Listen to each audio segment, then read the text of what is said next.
let's enjoy this happy day. Eid Mubarak, come on, let's celebrate. Eid Saeed, let's enjoy this happy day. Eid Mubarak, come on, let's celebrate, celebrate. Welcome back, ladies and gentlemen. Continuing our discussion with Ms. Ehab. Now, we spoke about the Egyptian tourists, the domestic tourism, but also what about the main attractions for the foreign tourists? Because for the current circumstances taking place in Palestine now, the visitors and the tourists were reluctant to come, but they are now coming back. So can you shed light on the main activities or the main attractions for foreign tourists coming to Egypt, especially during Eid al-Fitr or the Lesser Barren Feast? Actually, because the weather now is amazing in Egypt, so they are looking for the shores. So we have Sharm el-Sheikh, we have Hurghada, we have the shores of beautiful shores of Egypt for sure. So they are loving to go into those places, spending time, and also the culture tourism. We identify the culture tourism as a non-repeated tourism. So if you visit the pyramids for a one time, okay, it's not matter to visit it again, but if you are going to the sea, you will going a day after day after day, and you will not feeling boring anymore. So, but when you found the kind of activities that happened in those places and the famous singers, the famous concerts, you will visit it again. So here is how we are developing our mindset about attract the tourism here in Egypt with the different nationalities, with the different people and different activities. What you can want in Egypt, you will find. The Egyptian climate and tourism in general is very, very rich. So any kind of tourism you will searching about, you will find it in Egypt. So we mentioned all the time we have a blue tourism that's related to the seas, the rivers, and so on. So we have this in Egypt. When we mentioned the yellow tourism, the people who liking safari and they liking to go into the desert, and they are liking to spending times and nights on alone. So you will also find that we have the white desert here, one of the most amazing deserts. It's really in all the world. So spending there at times and watching the stars, doing the kind of activities that related to the stargazing, everything there is amazing. And if you're looking also for the green tourism that related to the trees, related to the natural, you will find that we have beautiful gardens here in Cairo and Egypt in general. We have the islands that we have in Aswan and Luxor, a very fantastic places. So what you need to go and to visit in Egypt, you will find it here. Very easy. So going, if you are your plan to visit Egypt is 1 week, it's never enough. So it's never enough to spending or seeing all the archaeological sites or heritage places in Cairo. Definitely. So you need to go make your stays a long time to visit everything related. And you can take a cruise in the Nile River, visiting all the temples that you can find in the middle of the Nile River, and see how the Egyptians is very clever to making thing amazing like this in the middle of the Nile River. Well, you spoke about the museums, which is part of the cultural tourism here in Egypt. Now, one of the main events or the main landmarks that is a main attraction for Egyptians as well as foreign tourists is the Grand Egyptian Museum. Now, we didn't really have still the official ceremony, inauguration ceremony, but it is there to be visited. Now, what can you, because you've mentioned to me that you've been there many times before, what are the main things that, what is the wow factor, the X factor of this gem, the Grand Egyptian Museum? Actually, during the when you enter the first time from the great doors of the Grand Egyptian Museum, you will find a very special thing, which is called the hanging obelisk. So there is no hanging obelisk in all the world. We're hearing about the hanging mosque, we're hearing about the hanging church, but a hanging obelisk, how comes? Actually, because at this obelisk we have a special signature for the king in the bottom. So So making the people seeing how this different thing that related to the king Ramses II. So we bought the obelisk itself at the Great Table, so you can go behind this obelisk and see the special signature of the king Ramses II.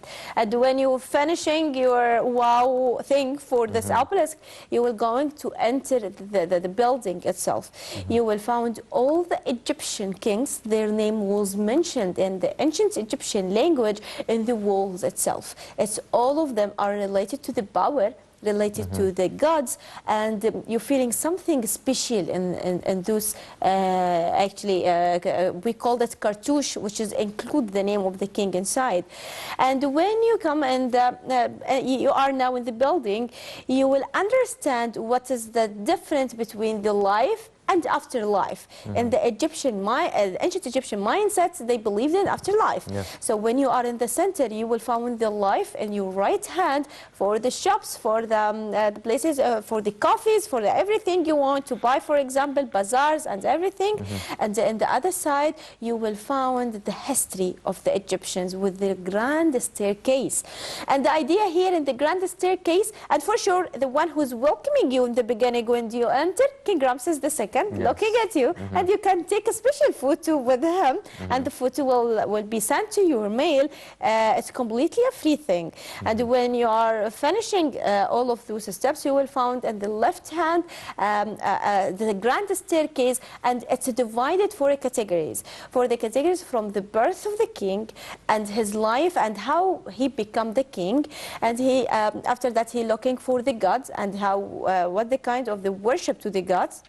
Then he looking for the afterlife with the coffins and the obelisks and the apart from temples and tombs in ancient Egypt. And it was ended with a great view of panorama to seeing the place of eternity, the pyramids. So all of these experience taking you for different places, different times from the ancient Egyptian time. If we mentioned that we have in Egypt a 30 dynasty, it's taking you from the first dynasty till the end, telling you in each step you are taken in how the ancient Egyptian life, what they thought, how they believed in the gods, how they are thinking they will back again to the nether life, what the things they are doing, and ended with the place from their thoughts, the place of eternity they are doing in their life, the pyramids. So everything here doing with the different amazing details have a meaning. And actually the amazing thing that in the main building we didn't have air condition, because the building itself was designed to make the a natural air condition to be, so you didn't feel any hot, but everything there is doing in the right way. This is actually we are talking about the boards and the Grand Egyptian Museum. It's open now for all the people who can visit the Grand Egyptian Museum, but we still have more and more inside. For example, for the first time, the old treasure of King Tutankhamun will be in a one room. So we have his a golden mask. So if we are mentioned in a simple way, people cannot found something more valuable in the world more than this piece. And all of things that related to his shrines, related to his coffins, and also his jewelry. Yes. Everything will be in a one room for the first time we are discovering this jewel. Yes. Ms. Ehab, now talking about there's still more and more now, one magical thing about Egypt is that there seems no end to the archaeological discoveries every other month, if not week. So now with the history, the pharaonic history as it is known and as it is being studied, now with all the new findings that Egypt and the discoveries that are being discovered, now do you feel like that there are still parts for the history that are being added, or maybe parts of history that are much clearer with these findings, or something you would find or discover something that would change the course of history, the pharaonic history? Are there changes or modifications? resulting from the archaeological discoveries that are taking place nowadays?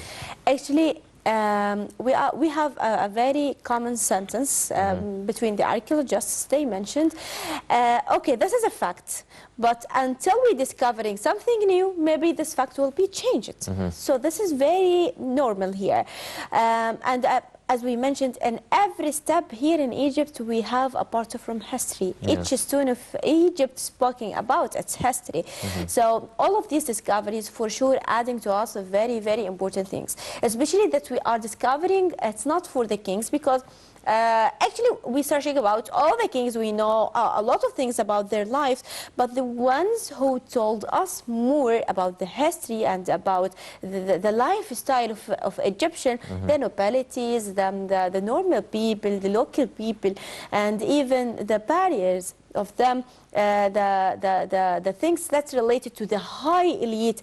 And because he wanted to tell the gods afterlife that I did a lot of things to serving this king and I giving him a lot of things, all the things he mentioned in his story or mentioned in his life, all of this giving us indication what we have in Egyptian natural in that time. A kind of foods, kind of vegetables, maybe equipments itself. So for sure we discovered a lot of things that's related to the ancient Egyptian, everything related to any science in the world. We discover things related to astronomy, we discover things related to engineering, even the medicine. And when we are talking about medicine, we are not talking about the Middle Kingdom or the New Kingdom. We're talking from the Old Kingdom. We have the first dentist in all the world. We have the first surgeon in all the world. So all of that related to the ancient Egyptian. Maybe we didn't bought all the documentation from the early beginning, but we have those in tombs and the temples. When we see something, kind of missing for us, or the scenes itself was demolished or something happened to that, we found the material itself. So we need to doing all of these excavation in many different places here in Egypt. It's not in Saqqara, it's not in Almenia, it's not in Luxor, it's not in Aswan, in everywhere in Egypt. Actually, one of the most amazing excavation that we did during the last months here in Egypt, when we want to build a main building, nice building, and we start to digging and the earth itself, we discovering a very unique sarcophagi. So this is normal here in Egypt, because in any place, it's a layer building on the layers. So those layers, people, come from the ancient Egyptian time, and we have also the Greek Roman, and we have the Coptic period, we have the Islamic, and so on. So each one want to build his own tomb, want to build his own house. This is giving us indication how the people love this place all the time. Like what we have in Saqqara, for example, what we have in Aswan. Many places passed on those places, because those places are very special for them as an Egyptian, and for the place and surrounding places for them. What other, you've mentioned the Greek and the Roman and the Coptic findings as well, but what would you say are the main, other than the Egyptian or pharaonic discoveries, what would you say are the second biggest discoveries? Are they the Greek, the Romans, Babylonian, Coptic? Which other discoveries rank second behind, in terms of quantity at least? Greek and Roman period, for sure, because actually, the story of how Alexander the Great coming into Egypt, and he crowned himself as Egyptian king, because anyone entered the Egyptian land, for sure he wanted to take the wealth of Egypt, and without caring about the people themselves. But Alexander the Great loved the Egyptian people, and he wanted to crown himself, and he actually did this, crowned himself as Egyptian king. So the Egyptian people feel he's one of us, and they are starting to giving him a lot of things. This is also related to the Ptolemaic period. And we have a lot of monuments here in Alexandria. We have a whole city actually related to the Greek-Roman period in that. And we have the Greek Museum in Alexandria. It's opened recently, which is have a special antiques and special objects from that period. And also when we are going to the Mediterranean Sea, because it's in a shore, and we have a lot of monuments inside the sea. We have developed, as Egyptian, we are developing a kind of another tourism that you can wearing your suit and going to the sea and seeing the monuments inside the sea itself. So yes, the second thing that's related to the Greek-Roman, because we love the Greek, they respect the Egyptian tradition, they respect the Egyptian religion, and actually they are completing, taking the hand from the Egyptian and completing it as a Greek-Roman in the mindset of the Egyptians. Maybe with the Roman, we didn't have that much monuments. It's a kind of 2 or 3 monument sites in Cairo and Alexandria. One of the famous things, the Papillon fortress that we have in the religious complex. But this is only the remaining thing from the Romans, because Egyptian in that time in a kind of wars with them, and there are kind of conflict in the history with the Greek and with the Roman. Which one is have the most power in the world? So when they want to show that they have a great power, they should or they have to take Egypt as a part from their empires. So the conflicts happened at that time very, very long and very strong with the Egyptians. So the Egyptians didn't like to spend much time in that period. Actually, we have something famous also in history that we said one ship going from Egypt full of fruits and vegetables to make all Roman Empire to eat from this one ship yearly. So it's taken from Egypt. So Egypt is a place for giving them all their foods or their important things to live, actually. So. Well, everybody knows that most of the discoveries, well, from Cairo or Giza or maybe Alexandria, as you've mentioned, maybe some as well during at the Western Desert, maybe near Siwa as well, and obviously Luxor and Aswan. But what other areas do you feel that there are, I mean, there's a lot of hidden treasure that is still yet to be discovered around the country? Actually, Minya, because in the time of King Akhenaten, we have the capital of Egypt, and this place is called Tal al-Amarna. So we have the whole and the great city full of a lot of stories and a lot of discovering new things in the Egyptian mindset.